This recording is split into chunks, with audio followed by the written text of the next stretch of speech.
Hey everyone, welcome back to Intuitive Conversations with Tamara and Chantel. I'm Chantel Neufeld. I'm Tamara Franz. What are we talking about today? We are discussing the question, what are you excited about Yay! globally and in your life? So we're just going to have a chat and see where it goes. That reminds me of Sonia Choquette when she talks about calling your spirit back into your body by listing the things you love. Oh, yeah. Whenever you're in a mood, that's one of the things besides putting on music that you can do is just make a list of everything that you love, and pretty soon your mood isn't so bad. Okay, so then what are you excited about? Oh my goodness. I am excited about human design and astrology and readings and just finding out that I'm not a bad person. What were we were joking about before, like if in doubt, blame the planets. It's just a joke, but I'm just really excited to know more about myself and my personality, and when I can understand myself better, then I don't know, it just helps me relate to other people and helps me to love myself and not have that negative voice in the back of my head going, why did you do that? It's more of like, okay, you're good. Yeah. It's the more compassionate voice. Yeah. Well, I have to say, for me too, we did not plan this, but I have been doing a deep dive into astrology for the last probably 3 years. And it is tremendously empowering, right? To have confirmed the things that you intuitively know about yourself, to be given permission to be yourself, claim your strengths. Yeah, right. It is very empowering, and it's not. People have this fatalistic idea of astrology as the planets make you do things, but metaphysically, the saying is, "As above, so below." The in is the same as the without, and so it's the correspondence, right? By being able to understand what the planets are telling us about our lives, not that they're making or arranging our lives or anything like that. It's that it's the energetic forecast or the energetic blueprint, and we can work with it. Yeah, and we can become more masterful about how we live our lives. So that is. There's this one lady on Instagram that I follow, and I always listen to my Cancer reading where she does a weekend reading and a weekly reading, and it's always just so spot on and so helpful to navigate the stuff that I'm going through. You and I are both Cancers. Yeah, so. Cancer sun. Yeah. Yeah. And also every week or so I meet with this group of hypnotherapists online, and we're doing like a yearly study, and we're going through each of the signs and just diving in and seeing like where our planets are in different things. And it's helped me not only understand myself, but understand the people that I love. And that is like so valuable. I just want to put in a plug maybe for anyone out there who, because we tend to have a skewed understanding of what astrology is from the newspaper and the horoscope, which focuses only on your sun sign. There is so much more to us than our sun sign. And depending whether you were born in the daytime or at night, your sun sign, you may not identify with it as closely as your moon sign. And so there are many, many layers that go into understanding your astrology chart. And, if you're interested, we could maybe put in the notes some people to follow where you can get a much better understanding than some of the pop astrology that's out there that can be misleading, and some people still have a very fatalistic view. So yes, not all astrologies are the same. No, like just not all therapists are the same, and no, not all astrologists are the same. And your readings for me have been very helpful. I especially, like you asked, like when you were doing your studies, like if I could be like the guinea pig, and like, is there something that I wanted to focus on? And I said relationships. And so like you kind of combined the charts of me and several different people. And it was just so like eye-opening and helpful to be like, oh, that's why that. Oh, I can navigate that way. That's why I'm not understood. Oh, that's why they're not, like. Yeah. Well, like I say, tremendously empowering, right? Because even something as simple as the elements, right? In our zodiac sign, we have 12 signs. 3 of the signs are in each element: air, fire, water, earth, right? So as soon as you start looking at the people in your life and finding out where the predominance is, right? Does this person have more sort of an emphasis on air signs, or is this other person more of a water person? And But explain a little bit what that means. Like, to me, a water person is more like flowy and like they're not so structured and analytical. They're more like so the water, ideas and intuitive, yeah. emotional intelligence, those kinds of things, imaginative and creative. I mean, we all were created in water, right? In the womb, we all floated in water for 9 months. The water signs are Cancer, Scorpio, and Pisces. So for people that have a strong emphasis of planets in those signs, they're going to have a lot of watery energy. And those people really need to take care of their emotional lives. And they will be very intuitive about the people around them. They have a softer energy. Whereas somebody with a lot of fire signs, they're Aries, a fiery person. Aries, Leo, and Sagittarius, you know, fiery energy, enthusiastic, you know, optimistic, leadership. These people tend to stand out and be comfortable in the spotlight and those kinds of things. And so, you know, you start actually feeling into, just when you're around people, you can start feeling into their energy, and just from the way they behave and the way they communicate, oh, I bet this person is got a lot of air, you know, intellectual, sociable, very communicative air signs, quick thinking, witty, you know, those kinds of things. Yeah. Sometimes not on time, or just very like ideas are just out there. Just a little this, little that, little that. Like, but the real blessing is that you stop expecting things from people that are not natural for them, right? And you start forgiving yourself. I have a lot of water energy in my chart. I have very little earth. What is earth energy? Explain that. Earth signs would be Taurus and Virgo and Capricorn. And so there's a lot of practicality, a lot of, you know, working with the concrete details. These are the people who get things done. Routines? Yes. Like they're... That's very Virgo. Yeah. And very Taurus. Yeah. Right. And so if you struggle with, you know, sort of moving forward with projects and things, right, you can get really down on yourself. Oh, I procrastinate. Oh, I find it really hard unless I have someone working with me, because as a water sign, I'm very relational. You know, those kinds of things. You start learning how you can work with not just your strengths, but also the areas where you haven't felt strong, where you've done a lot of shoulding on yourself. Oh, I should be able to do this. I should be like everyone else. You maybe start understanding why you feel different in your family, because maybe you have siblings that all have, you know, a concentration of earth or air, and you're this, you know, emotional water sign over here. It's really helpful, like just even on that very basic level of elements, to start understanding. And for me, that is probably the prime reason I was drawn to astrology, is I want to understand myself and others better, to know how to communicate and work with other people better, and how to navigate my life, you know, more intentionally. Did you ever watch that movie called Elemental? Like, oh, have I? Like where it has like a water person I'm and trying a fire to remember. person. I remember seeing the trailers for it. I'm just not... When you were explaining the fire and water signs, and I was thinking about those visuals. But it's good for kids to understand too. Like, I think it's a very helpful way. Just like the Inside Out. Yeah. I think it's made by the same people. Pixar. Yeah. Yeah. So yes, so that's the deep dive that we've both been taking, I guess, in our various different ways. And like human design has a lot of astrology stuff in it too. It's just a different lens, I guess. How would you explain it?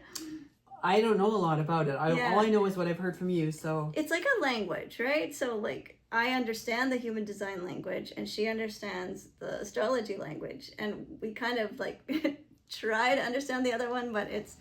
So human design, as I understand it, draws in a few different modalities, like astrology, and you said Tao Te Ching. No, what's the Chinese? I'm drawing a blank too. Okay. I just know how much it's But it helped sort of me. integrates a bunch a of lot these of different different things, different systems of understanding our makeup. And both things are such deep dives that we could never finish studying them ever. Yeah, well, I mean, humans are endlessly fascinating. Yeah. Well, how it's really helped me is just to know like what my place is in the world, and like what makes me different than other people, and how I'm meant to, help others, or how I'm meant to like wait for an invitation instead of like yeah, we definitely learn how to navigate better, for sure. Yeah, when we come from a place of strength and empowerment, rather than victimhood, and I think astrology is a really great way of getting over your victimhood. And I think even on a very large scale, so we're talking about personal astrology right now, but some of the people I follow they do the analysis of what's going on a much larger level in the world. And for example, just knowing, I mean, I knew probably a year in advance that the United States was going to be going through a Pluto return, which is when the planet returns to the place where it was in the original chart. So the moment the US became a country, Pluto was at a certain degree, at a certain sign, and it has come all the way around again, which takes about 250-ish years. But Pluto, being the lord of the underworld, if you haven't taken care, if you haven't done your shadow work, and you haven't dealt with some of the darkness and things that have been swept under the carpet, that stuff all comes up for review. Pluto is like the composter of the zodiac. And so, in a way, there was people who are astrologers who knew this were bracing themselves, like there's going to be a reckoning.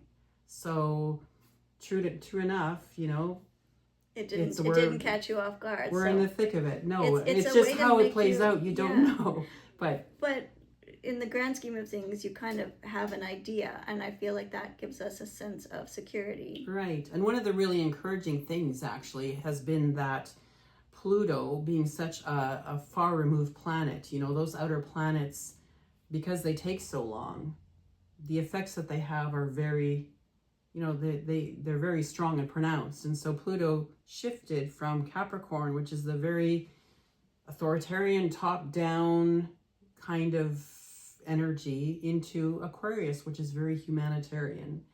And so it's very newly in Aquarius. And so as Pluto moves through Aquarius, what can we expect? How good can it get? How good can it get? In terms of humanity as a whole taking control of its destiny and deciding outside the box. Yeah. Right. Yeah. We're done with this power over paradigm where, a few rise to the top and dominate everything. Well, we're stepping into our own power and realizing that we don't need an outside force to tell us what to do to make sure we're doing what we're supposed to be doing. We don't need religion to make us into an ethical, good person. Like, we inherently are good. We inherently are sovereign. We can make good choices, and like obviously following, like sort of 10 commandments type stuff, like the logical stuff, don't kill, don't steal, etc. Where we can be pretty much self-governed. Like we can look for the win-win-win. What's a win for us? What's a win for the other? What's a win for the planet? And then work towards that. And I think what's exciting to me too about that is that, again, using astrology as an example, as we bring back some of these old systems of knowledge, we are moving more toward that. It is bringing out the leadership in humanity, and that we have an opportunity now to really determine the future that we want to move towards. And despite all of the garbage that's going on, there's a lot of waste being composted, I guess, on a global level.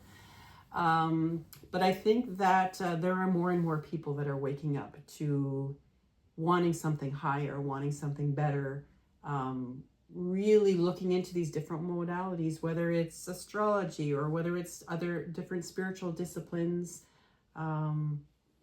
People are ready to participate more in creating our future. That's exciting to me. That is very exciting. How was astrology helpful for your trip? Like just a general my trip to Spain. Overview, not Not too Yeah. detailed, but just like, did you find it helpful beforehand or afterwards, or Well, so here's the funny thing. I did not like. There's a field of astrology called electionary astrology, which is never how heard do of I that? find the most fortuitous date for this thing that I want to do. Ooh. People will use it for planning weddings or starting a business or those kinds of things. So there are astrologers that specialize in that. I did not look into any of that before I went on my Camino trip. I'd been wanting to do it for so long, and it just worked out that I retired at a certain date, and um, I did look a little bit at my chart just to make sure, because I knew that I was in a Saturn return, and Saturn can be a little bit heavy-handed, and you know, kind of be a hindrance to things. So I just wanted to make sure that that wasn't going to be too heavy of an influence during the time that I was traveling. But other than that, I really didn't have a lot of leeway. It was only when I came back from my trip and started looking at some of the other planetary returns, my solar return, which is basically the birthday. Your birthday, yeah, we both had birthdays while you were gone. Yeah, and it turned out that I was in a Jupiter return through my whole trip. I had a Venus return, and Jupiter and Venus are the most benevolent, supportive planets in the whole solar system. And so that was ongoing. I had a Mercury return also on my birthday, and so all of these planets were returning, and it felt like, you know, there was this massive sort of reset or concluding of cycles and beginning new cycles, and so that's been really interesting to look at. But I feel like just the fact that I had the support of Jupiter and Venus while I was traveling on the Camino really sort of gave me that openness to meet people and socialize and try speaking in other languages. And, you know, I felt like I was more sociable than I usually am. I felt like a different person on the Camino, really. Yeah. So it was interesting that, yes, the support was there, and as above, so below. So did you feel like your energy got bigger, or like did you have fear like creep in at any point where you had like, you know, had to, like a Pilgrim's Progress is what I'm seeing in my head. Yeah, Like, what did it feel like that at all at times? I did have a dark night of the soul, which I may have talked about in a previous episode at one point. And in my planning of the trip, I took the main route of the Camino, which is called the Camino Frances. It starts in France, and then you immediately cross the mountains and over the border into Spain, and then across northern Spain to Santiago.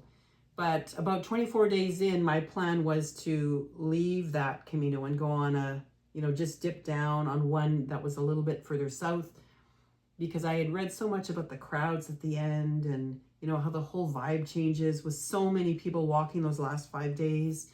And I thought, oh, I think I want a more contemplative experience, more reflective. I don't want to be, you know, walking into Santiago de Compostela with all this, you know, partying around me and everything. So I did that. But those 3 days, well, I was on it for 4 days, but the first 3 I met nobody. It was very, very solitary, and I had formed friendships, and I had been part of, you know, cooking together and making communal meals and hanging out with certain people for 3 or 4 days at a time. And yeah, to have that all of a sudden, just the contrast was so great. And by the 4th day, I finally on the 3rd evening met a couple of sisters, and then we started out together the next day, but I was a faster walker, so I went ahead and kind of crisscrossed with them a few times throughout the day. But then at the end of the day, they went somewhere, I don't know where, for the night, and I went to the main albergue and was alone. And so, you know, another evening alone, I just felt like I had ruined my Camino, that every evening was going to be, you know, sitting alone. And those 2 sisters spoke only Spanish, and so, you know, it was my limited language skills that allowed us to communicate, but it wasn't the same as if you could, you know, really chat with a friend. And it was so lonely and sad, and I had to do some quick problem solving to figure out how to take the bus and get myself back. You're like, I need my people. Yes, I totally needed my people. So the things that we think we want are not necessarily what we actually want. Right. Yeah. And I think if I had, done some analysis of my planetary returns and just seen how much social energy there was, that would have maybe been a bit helpful. It would have alerted me that this is a major theme in the next 6 weeks, and maybe not the best idea.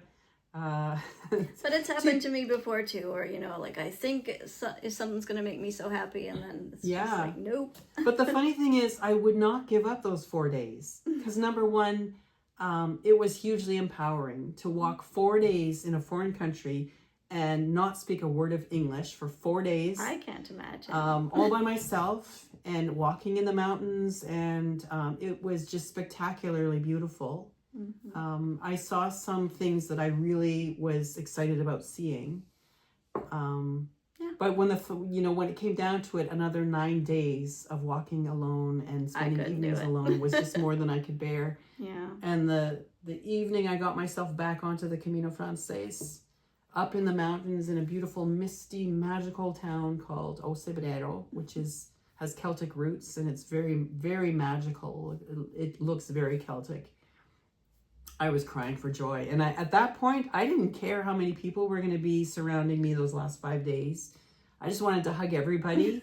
And it was, it kind of doubled the joy. Yeah, when you reach the depths of despair, then the rainbows are brighter. Totally. Yeah. Yeah. Well. So what are you excited about? I mean, finish it off with what's upcoming in your life or in the world that you're excited about? I'm excited about creating new things, and everybody taking back their sovereignty, and not giving their power over to other people. Yeah, that's what I'm excited about. Cool. All right. Until next time. Keep singing your heart song.